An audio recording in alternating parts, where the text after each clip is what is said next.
Okay, today I thought I would take an opportunity to discuss something that is integral to my methodology when I teach hand-to-hand combat.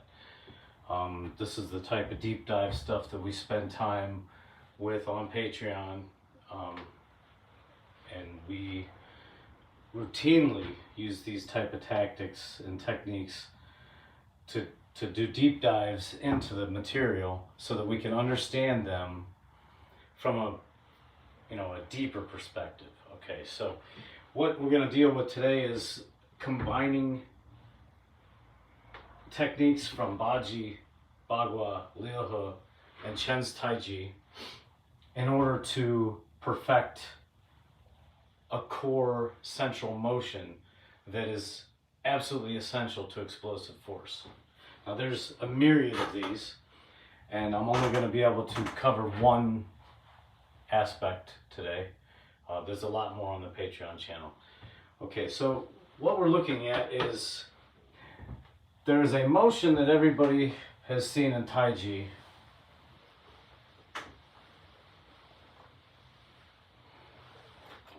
Okay, this motion is very common in the northern Chinese martial arts. I know it's in the southern as well, but in the northern it's almost completely, I'd say it's at least 85 to 90% of the styles has that motion. Now maybe not the whole entire hand motion, but definitely what the core is doing. A lot of practitioners focus on the legs. The legs are no more important than the arms. I know that's going to be controversial. Everybody's going to complain about it. I don't care. I've been doing this too long to worry about that type of thing. So when I say the legs are not anywhere near as important as the core, and the arms aren't anywhere near as important as the core, I mean specifically because any motion that you do that's explosive needs to be able to be performed from laying on your back on the ground, back up against the wall, sitting in a chair, jumping. All of which those motions absolutely eliminate the legs' capabilities. So we're only going to drill down on what that cloud waving hands, or whatever name you want to give it, we're only going to drill down on what is happening with the core and how you can use these styles to get deep into it.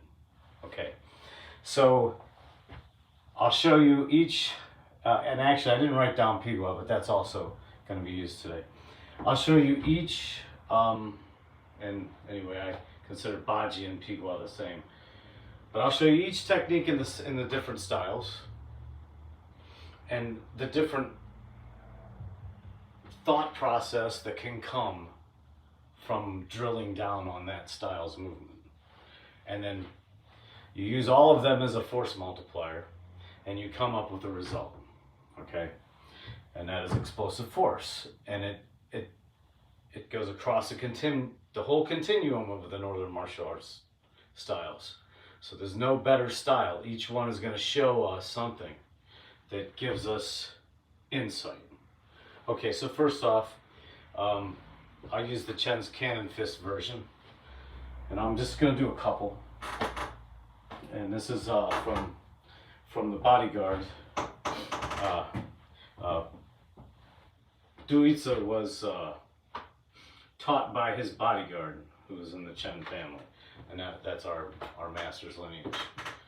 Actually, I have videotape of him from my master when he was still in Taiwan.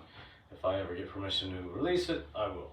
Anyway, so we're going to use the Chen's version from Cannon Fist.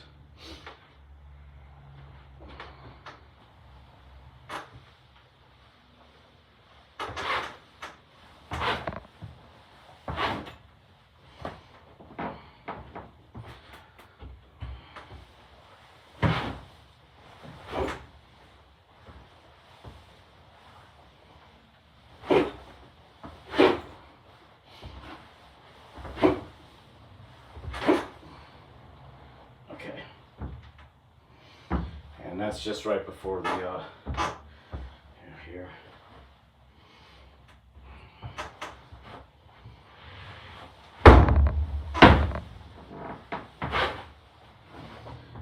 So you notice very much core centered, okay?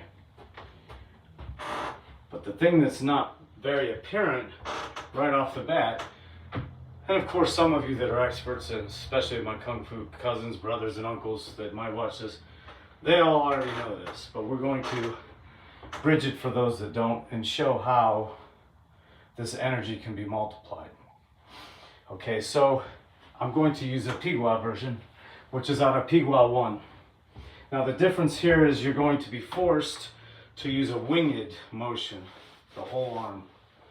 Instead of the elbow being bent, it's arced like a wing. Okay, so Chen's is showing you how to snap towards that direction. Bagua does as well. So if I go bigger, I don't have a lot of room in the mobile Kung Fu mobile, but it's a lot quieter in here. I live in the inner city, so it's not very quiet, and I can't get to the school today. So,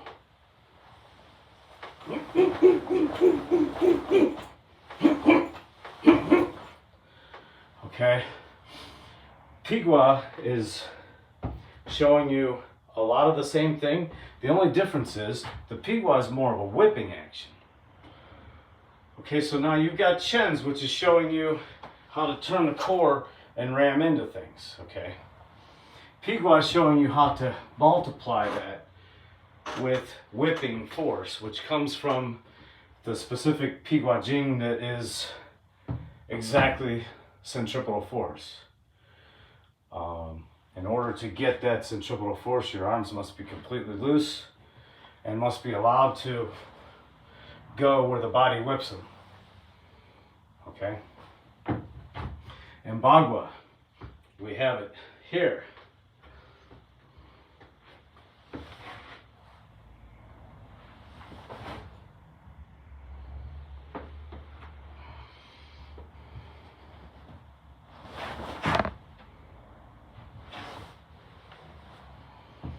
Okay, why? Why is that the same? Because you're driving the same part of your core. And I don't want to bury the lead on this, so I'm going to get more specific about that. This part of your shoulder blade is the entry. Okay? And when I say entry, I mean you're going to, everybody who knows Baji and all these different styles that we're talking about knows that these are multiple strikes per attack. So, the one punch is not the end all be all, and one elbow is not the end all be all. So we're going to hit multiple times with the same motion. So if I enter here with the Chen's, then the elbow hits, then the hand as a sequence.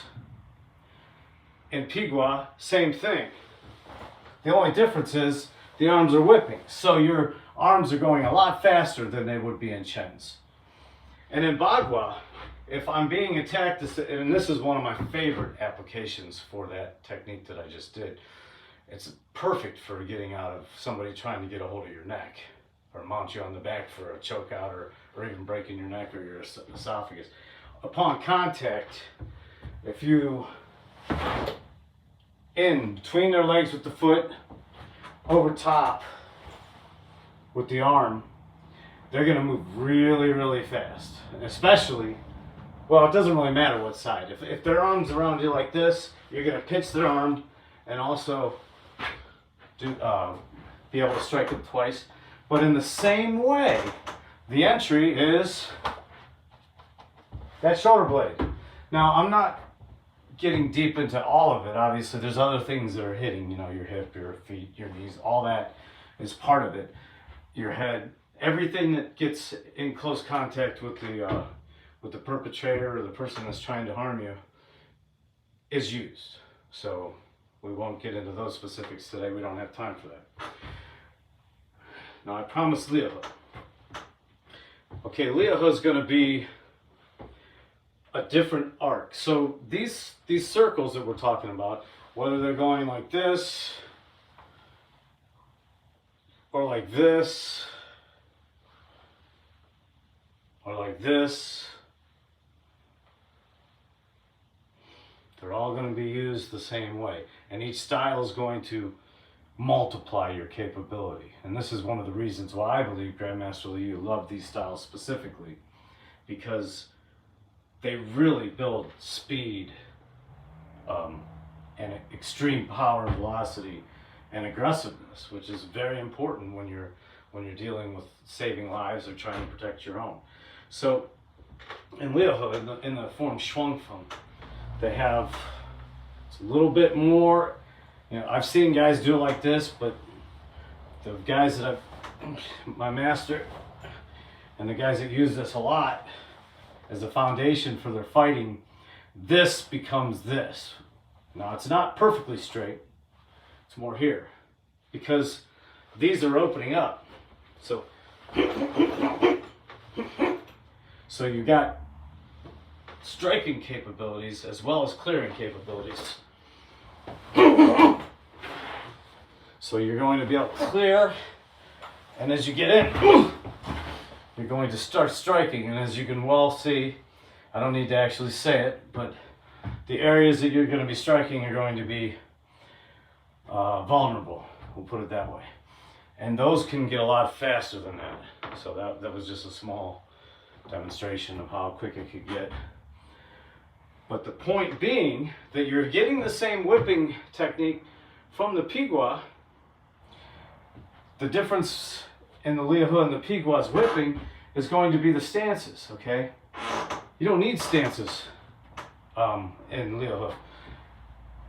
It's all about mobility. And that's why in the beginning I was talking about the legs need to become inconsequential. I'm not saying don't train your legs. I started as a very young child in Northern Shaolin. I did stances till I couldn't stand up, you know, or sit down. You know, my first master, he was pretty hardcore about the stances. We did it forever and ever and ever and ever. That's something you do at home. But at some point you have to unleash your capability. You have to be moving. That's one of my biggest complaints about a lot of the modern Chinese martial arts practitioners, is that mobility is not focused on. And if you know anything about the evolving hand-to-hand combat world, it's like, I would say it's probably number one, mobility. Because if you cannot move yourself into a position to strike an opponent, everything else goes out the window. And I'm not even mentioning retreating, because that's not really something that I teach. When we move backwards, we're striking all the time. So when I teach that, I teach it differently. So there is no defense. Your defense is offensive. Doesn't matter what direction you're going. So mobility is very important. So the Liu will give you that. You can move in without stances in a very fast manner. And so that's the force multiplication there. And this is just a small example. I didn't get into all of the specifics, but it's very important to understand how each style builds upon the others. Okay, I appreciate your time and respect, and I enjoyed being with you. Have a wonderful Sunday.